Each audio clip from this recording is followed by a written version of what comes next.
sans société civile,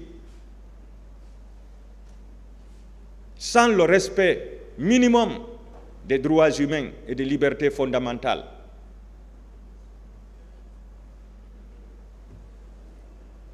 les acteurs politiques, ce sont les fruits de nos universités. Les acteurs politiques, nous devrions être fiers d'eux. Nous devrions les appuyer. Nous devrions les guider. Nous devrions les soutenir. Et les militants sont les pépinières. C'est parmi les militants que des acteurs politiques vont sortir demain. C'est parmi les militants qu'il y aura des chefs d'État, des ministres, des députés, des élus locaux, des magistrats, des avocats et des ouvriers, parmi les militants. Mais lorsque vous tuez les fruits et les pépinières, qu'est-ce qui va rester? C'est le désert qui va venir. C'est le désert. Nous tous, nous sommes des leaders. Qu'on soit militaire ou civil, nous sommes tous des leaders. Qu'on soit militaire ou civil, nous sommes tous des militants. Et c'est ce qui fait que même les militants votent. Même les militaires votent, j'allais dire. Et ils sont toujours les premiers à voter lors des élections. Pour leur considération. Ils ne sont pas plus importants que les civils. Mais vu les fonctions qu'ils occupent, les rôles qu'ils jouent, les missions auxquelles ils sont assignés, ils sont privilégiés. Ils votent toujours les premiers. Doit-on marcher sur des cadavres pour commander? Commander qui après? Des cimetières. On va commander des cimetières. L'idéologie est dispensée dans les cours de communes de base ou dans les académies militaires. Je me pose cette question. Beaucoup d'entre vous ici ont fait des formations spéciales dans les académies militaires, après la commune de base. Est-ce qu'on dispense ces cours là-bas? Parce que normalement, ce que vous avez reçu au cours de ces formations, c'est une restitution que vous devriez faire dans la vie pratique. À travers les agissements des militaires, leur comportement, leur attitude, les civils devraient se rendre compte que ces gens-là ont étudié plus que nous. Parce qu'ils connaissent la valeur humaine, la dignité humaine. Est-ce qu'on peut remplacer les morts? Jamais. Où sont les disparus? Où sont les corps embarqués dans des camions militaires par des militaires, envoyés dans des camps militaires? Où sont ces corps?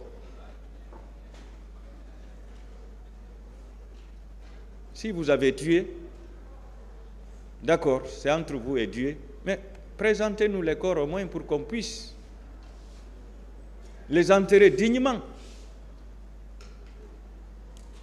pour permettre aux familles éplorées de faire leur deuil.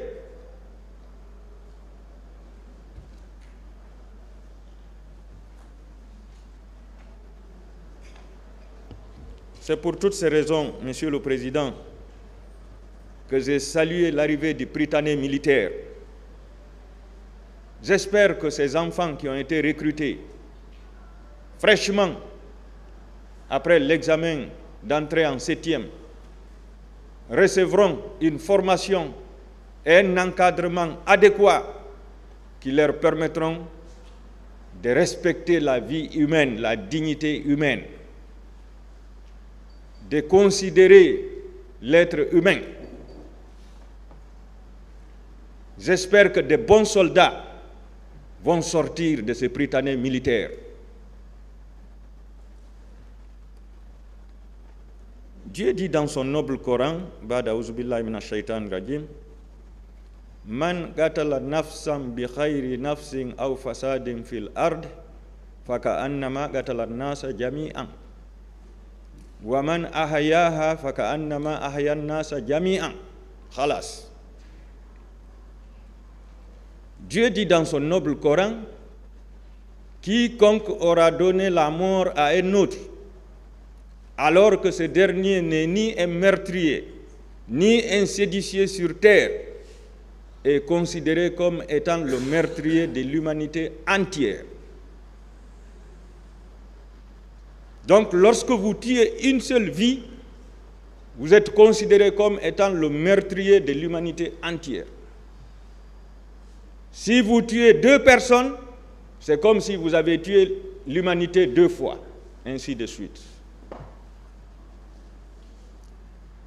Et il poursuit, lui qui sauve une vie, une seule vie, est considéré avoir sauvé l'humanité entière. À plus forte raison si vous sauvez plusieurs personnes. À vous de choisir. C'est vous qui savez si tuer l'humanité entière une fois ou une fois va vous avantager. Choisissez.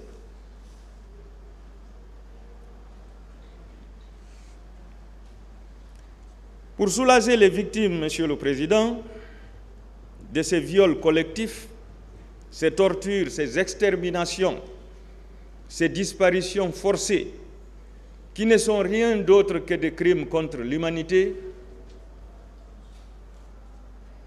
nous sollicitons très respectueusement que l'État guinéen soit enjoint à une prise en charge médicale effective et totale à toutes les victimes malades pour le reste de leur vie, Monsieur le Président. Il y a des gens qui sont malades. Il y a des femmes qui ont le sida. C'est une maladie à vie. On n'a pas pu l'éradiquer. Elles ont été rejetées dans la société, rejetées par leurs maris, rejetées par leurs enfants, rejetées par leurs familles. Une prise en charge totale est nécessaire, Monsieur le Président.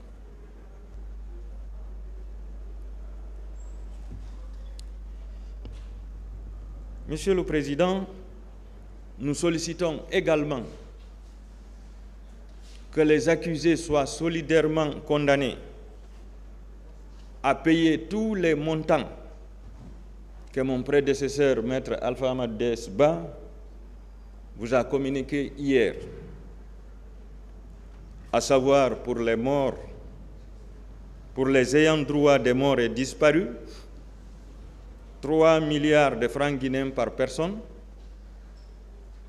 pour les femmes victimes de viols, 2 milliards de francs guinéens par personne, pour les victimes de coups et blessures volontaires, 1,5 milliard de francs guinéens par personne, pour les victimes de torture, 2 milliards de francs guinéens par personne, et enfin pour les victimes de pillage, 1 milliard de francs guinéens par personne.